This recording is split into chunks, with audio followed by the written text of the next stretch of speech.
자, 오늘은 원전과 관련된 이야기 해보도록 할 텐데요. 사실 최근에 원전주가 이 웨스팅하우스와의 불공정 계약 논란으로 인해서 급락을 좀 보였습니다. 그래서 두산 에너빌리티 같은 경우에도 장중에 20%에 가까운 하락을 좀 보여주기도 했었는데요. 그게 오늘 실망감에서 기대감으로 갑자기 분위기가 급반전이 되는 모습이 확인이 됐습니다. 자, 그래서 어떤 이슈가 있는가 한번 보도록 하겠습니다.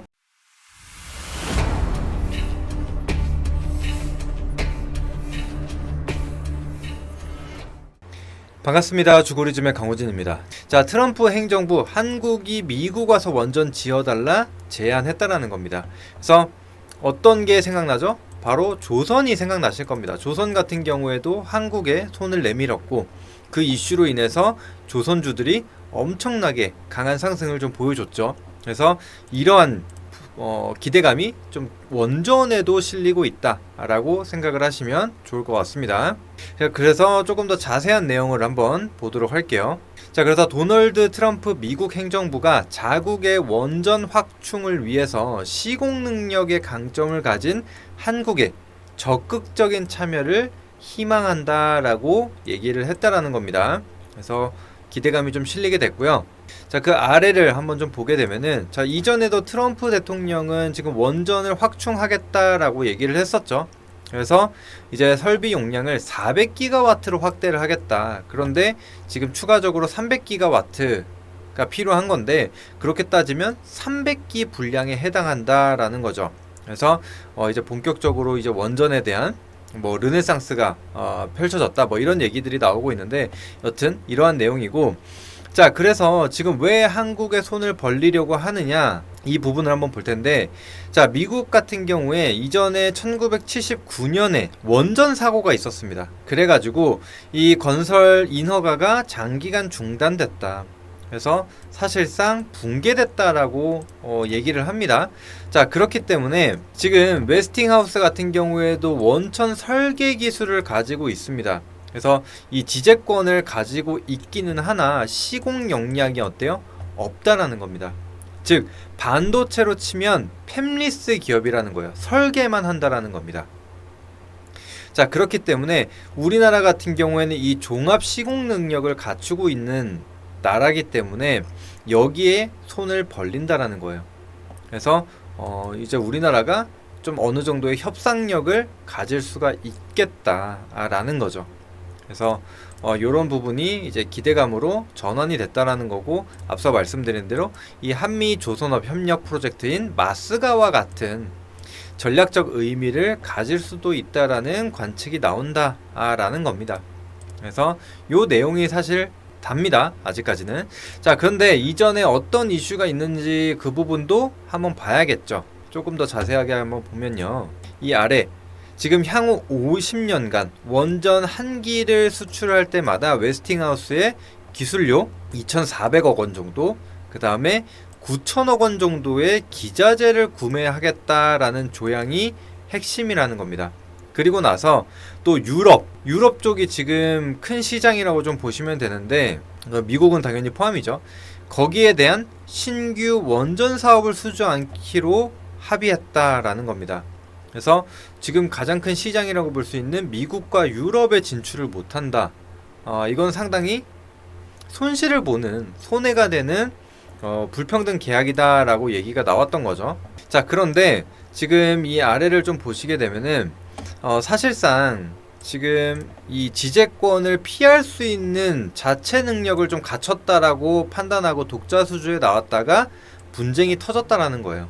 그래서 어쨌거나 지금 이 웨스팅하우스에 우리가 이 지재권을 사용을 해서 여태까지 해왔기 때문에 사실상은 피하기 어렵다라고 좀 판단을 하고 빠르게 그냥 협상을 했다라고 얘기를 하는 거죠. 거기에 더해서 지금 1기당 기술 사용료 2,400억 원은 전체 사업비의 1.85% 정도밖에 되지 않는다. 굉장히 낮은 수치다라고 한다는 겁니다. 그래서 이 절대적인 금액을 보기보다는 비율로 따져봐야 된다라고 얘기를 하는 거예요.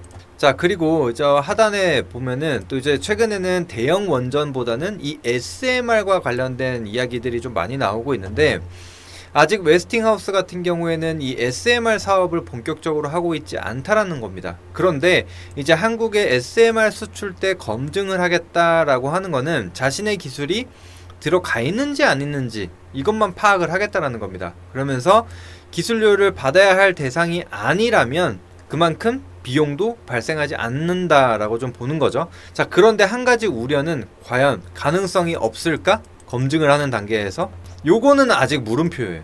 어떻게 될지는 좀 모른다. 그래서 불확실성도 여전히 좀 남아있다라고 좀 판단을 하는 게 맞을 것 같습니다. 자, 그래서 앞서 보신 대로 지금 로열티는 2% 미만이다. 평균보다 낮은 수치이기 때문에 지금 뭐 호구 계약이다. 뭐 이런 얘기들이 나오는데 이거는 어불성설이다 라는 겁니다. 자, 그리고 비공개 계약이 내용이 유출이 되면 이 신뢰가 자체가 깨지는 거기 때문에 앞으로의 수주에 대한 부분도 문제가 발생할 수 있다라는 얘기들이 좀 나오고 있다라는 겁니다. 자, 그래서 지금 제가 오늘 이 원전주에 대해서 말씀드리는 거는 좋다 나쁘다 이렇게 말씀드리는 건 아니에요. 지금은 이러한 이슈들이 있다. 그래서 이슈를 먼저 체크하고 가는 시간이라고 보시는 게 맞습니다. 그래서 이러한 이제 반박 내용들이 나왔어요. 실제로. 그래서 뭐 로열티도 낮고 뭐 독립은 아니기 때문에 뭐 협상에 대한 가능성을 열어둘 수밖에 없었다. 뭐 이러한 내용이 좀 포함되어 있다라는 거죠. 그래서 정치적인 부분은 좀 배제를 해야 된다. 요런 것들이 좀 포함이 되어 있습니다. 자, 그래서 지금 이 안의 내용을 보게 되면 사실 이 로열티에 대한 부분도 있기는 하지만 어쨌거나 이 원전 300기를 건설을 한다 라는 과정에 있어서 만약에 지금 웨스팅하우스가 수주를 따내고 이런 것들을 한국 기업에 요청을 한다. 그러면은 우리나라가 따낼 수 없던 수주를 미국에서 따서 그거를 우리한테 하청을 준다라고 한다면은 우리나라 기업들은 수혜를 볼 가능성도 있다라고 좀 판단을 하는 부분들도 있는 것 같습니다. 그래서 현재로서는 악재와 호재, 그러니까 실망감과 기대감이 좀 공존하고 있는 사이라고 좀 보시면 돼요. 아직까지 뭔가 확답을 내리기는 어렵다. 좀 보시면 좋을 것 같습니다. 자, 그리고 추가적으로 지금 국회가 직접 확인을 한다라고 얘기가 나오고 있습니다. 그래서 국정조사까지 거론이 되고 있다. 그래서 여전히 이 원전과 관련돼서 좀 왈가왈부 계속적으로 좀 이어질 것 같습니다. 그래서 긍정적인 얘기가 나오면은 또 반짝 상승을 하다가 또 실망감으로 반전이 되면 또 주가가 급락이 나왔다가 이런 큰 변동성을 좀 보여줄 수 있다. 이런 것들은 좀 생각을 하셔야 될 것 같고요. 자, 그리고 이제 한미 정상회담 25일에 지금 예정이 되어 있는데 이와 관련돼서 또 원전 협상도 이루어질 수 있다. 뭐 이런 얘기가 같이 실리기도 했거든요. 근데 요 기사를 먼저 보고 가실 필요가 있습니다. 자, 어제 나온 기사예요. 8월 20일에 나왔는데 한수원 웨스팅하우스와 합작 회사 만들러 미국 간다라는 내용이죠. 자, 그런데 보시면은 어때요? 23일에 방미하기로 되어 있습니다. 그래서 정상회담보다는 빠른 일자죠. 자, 그래서 이 웨스팅하우스를 이제 관계자들을 만나기 위해서 23일 방미를 하는데 여기에 뭐냐? 이 조인트 벤처 JV 설립에 서명하기 위해서다라는 겁니다. 그래서 자칫하면 이 결과가 먼저 나올 수가 있다. 그래서 여기도 보시면은 한수원과 산업부 한미 정상회담에서 양사 간 협력 사안은 정상회담 의제가 아니라고 못 박은 것도 이 같은 맥락으로 해석이 된다라는 부분이죠. 그래서 지금 이 한미 정상회담에서 이 원전과 관련된 부분은 좀 빠질 수도 있다. 그럼 또 실망감으로 시장은 좀 반영을 할 수가 있겠죠. 그래서 이런 것들을 좀 체크를 해야 된다. 그래서 25일만 기다릴 게 아니라 23일 이슈를 먼저 체크할 필요가 있다. 이렇게 생각을 해주시면 되겠습니다. 근데 또 23일이 아무래도 이제 주말이다 보니까 또 다음 주에 또 갑자기 반영이 되겠죠. 그래서 지금 당장 뭔가 우리가 당장 진입한다 이런 생각보다는 이런 이슈들이 있으니 확인하고 간다라고 좀 보시는 게 맞을 것 같아요. 자, 그래서 잠시 주가 차트를 한번 보도록 하겠습니다. 자, 보시면은 오늘 뭐 보성파워텍과 같은 이런 하단에 있는 기업들이 좀 급등을 보여주기도 했어요. 장중에 상한가 터치를 하기도 했고, 뭐 마감도 20% 마감이면 나쁘지 않죠. 게다가 이제 대장주라고 볼 수 있는 두산에너빌리티 같은 경우에도 현재 이제 뭐 9% 가까운 상승을 좀 보여주고 있는 상황이기는 합니다. 자, 그런데 지금 두산에너빌리티의 흐름을 한번 보게 되면은 이전에 이 6만원대와 7만원대 안에서 이렇게 박스권 흐름을 좀 보여줬거든요. 자, 그런데 이런 불평등 계약 이슈로 인해서 이탈했다가 이제 막 다시 회복을 하는 구간이에요. 그렇기 때문에 완전히 이 박스권 하단에 안착했다라고 좀 보기는 어렵습니다. 조금 이른 시점이라고 생각을 하거든요.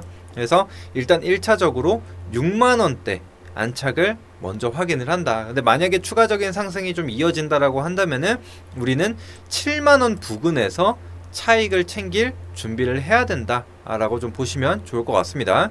자, 거기에 더해서 지금 6만원 라인대 수급선인 60일선도 지금 형성이 되어 있는 자리고, 사실 지금 보이지는 않지만 수급 동향을 보게 되면 지금 외국인은 계속해서 순매도를 보였습니다. 오늘까지도.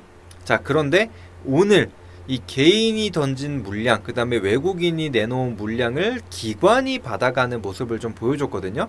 그렇기 때문에 자, 기관이 이제는 수급 주체로서 역할을 할 것이냐, 이런 것들도 같이 체크할 필요가 있을 것 같습니다. 그래서 오늘 좀 정리를 하자면, 오늘 당장 좀 긍정적인 이슈가 좀 나오기는 했으나 여전히 불확실성이 좀 남아있는 업종이다 생각하시고, 지금은 트레이딩 관점으로 좀 보시는 게 맞을 것 같아요. 그래서 이전처럼 혹은 조선주처럼 지금 당장 이런 우상향 흐름이 이어질 것이다라고 판단하기에는 어렵다.